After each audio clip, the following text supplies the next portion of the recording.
పల్నాడు జిల్లా చిలకలూరుపేట పరిధిలోని కొండవీటు కొండలో తీవ్ర విషాదం చోటు చేసుకుంది. ప్రేమించిన యువతికి వేరే వ్యక్తితో వివాహం జరగటాన్ని తట్టుకోలేక విడిపోయి ఉండలేమన్న బాధతో ఓ ప్రేమ జంట పురుగు మందు తాగి ఆత్మహత్యకు పాల్పడింది. గుంటూరుకు చెందిన మణికంఠరాజు సదరు యువతి ఈ నెల 7న కోట వద్ద ఆత్మహత్యకు పాల్పడగా స్థానికులు గమనించి హాస్పిటల్కి తరలించారు. చికిత్స పొందుతూ ఇద్దరూ మృతి చెందారు. పెద్దలు పెళ్లికి నిరాకరించడమే ఘటనకు కారణమని తెలుస్తోంది. దీనిపై పోలీసులు కేసు నమోదు చేసి దర్యాప్తు చేస్తున్నారు. ఇక ఇదే అంశానికి సంబంధించి మోర్ అప్డేట్స్ మా ప్రతినిధి స్వామి ఫోన్ ద్వారా అందిస్తారు. స్వామి, డీటెయిల్స్ ఏంటి? పల్నాడు జిల్లా చిలకలూరుపేట నియోజకవర్గం ఎడ్లపాడు మండలం కొండవీటి కోటకైతే గుంటూరు చెందిన ఒక యువకుడైతే ఈ నెల 27వ తారీఖున అయితే కొండవీటి కొండకు రావడం అయితే జరిగింది. అయితే ఈ యువకుడైతే గత రెండు సంవత్సరాల నుంచి కూడా ప్రేమించుకుంటున్నారని కూడా చెబుతున్నారు. అయితే ఏదైతే వీళ్ళిద్దరికి సంబంధించిన ప్రేమను వీళ్ళిద్దరు పెద్దలు అంగీకరించకపోవడంతో యువతకి వేరే వ్యక్తితో పెళ్లి చేయడం అయితే జరిగిందని కూడా చెప్పుకోవచ్చు శశిరేఖ.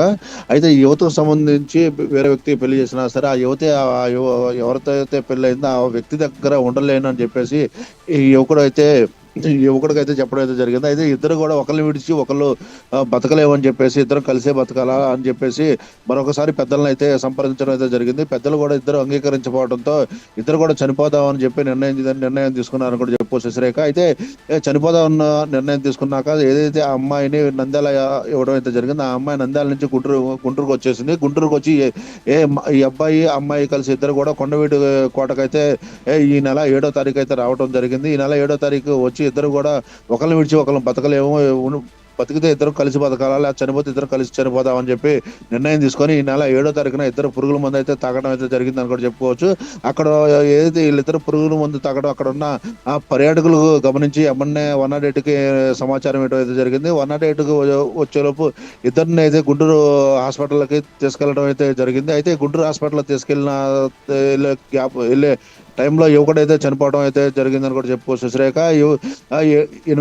7వ తారీఖు యువకుడు హాస్పిటల్కి వెళ్ళినాక చనిపోవడం జరిగింది. అయితే నిన్న 9వ తారీఖు యువత అయితే చనిపోవడం జరిగిందని కూడా చెప్పుకోవచ్చు శశిరేఖ. ఏదైతే ఇద్దరు గాఢంగా ప్రేమించుకొని ఒకరిని విడిచి ఒకరు ఉండలేకే ఇంత అఘాయిత్యానికి పాల్పడ్డారని కూడా చెప్పుకోవచ్చు. ఏదైతే గుంటూరు చెందినటువంటి ఇద్దరు కూడా ఒకే ఏరియాలో ఉండటం ఒకే చోట చదువుకోవడం కూడా జరిగిందని చెప్పుకోవచ్చు. అయితే ఏదైతే ఈ యువతికి పెళ్లి అయింది కానీ యువకుడికి మాత్రం పెళ్లి అవ్వలేదు. యువతి ఆ పెళ్లి కూడా ఆ యువతకి అంగీకారం లేకుండా చేశారని చెప్పేసి పెద్దలు బలవంతంగా చేశారని చెప్పేసి కూడా యువకుడు చెప్పడం అయితే జరిగింది. అయితే మన ఇద్దరం కలిసి బతకలేము కాబట్టి కలిసి చనిపోదామని చెప్పి నిర్ణయం తీసుకున్నారు. నిర్ణయం తీసుకున్న తర్వాత ఇద్దరు కలిసి కొండవీడు కోటకు వచ్చి అక్కడైతే ఈ అఘాత్యానికి అయితే పాల్పడ్డారని కూడా చెప్పుకోవచ్చు. అయితే ఇద్దరు కూడా చిన్న వయసులోనే ఇంత ఘాతకానికి ఇలా జరగడం కూడా చాలా బాధాకరమని కూడా చెప్పుకోవచ్చు. అక్కడ ఉన్న చుట్టుపక్కల ఉన్న పర్యాటకులు కూడా చాలా తొందరగా స్పందించి యువకుడిని కాపాడదామని కూడా ఎమ్మని అక్కడ ఉన్న 108కి సమాచారం ఇచ్చి 108 ద్వారా గుంటూరుకు తరలించడం అయితే జరిగింది. గుంటూరులో అయితే మొదటగా యువకుడు చనిపోవడం, తర్వాత యువత చనిపోవడం జరిగింది. అయితే మొత్తం మీద చూసుకున్నట్టయితే ఏదైతే ఇద్దరు చిన్న వయసులోనే ఇద్దరు పెద్దలు అంగీకరించకపోవడంతో ఇద్దరు ఒకేసారి చనిపోదామని నిర్ణయం చేసుకొని ఒకే చోట చనిపోవడం అయితే జరిగిందని కూడా చెప్పుకోవచ్చు Shrekha. Okay, right. Thanks for the updates Swamy.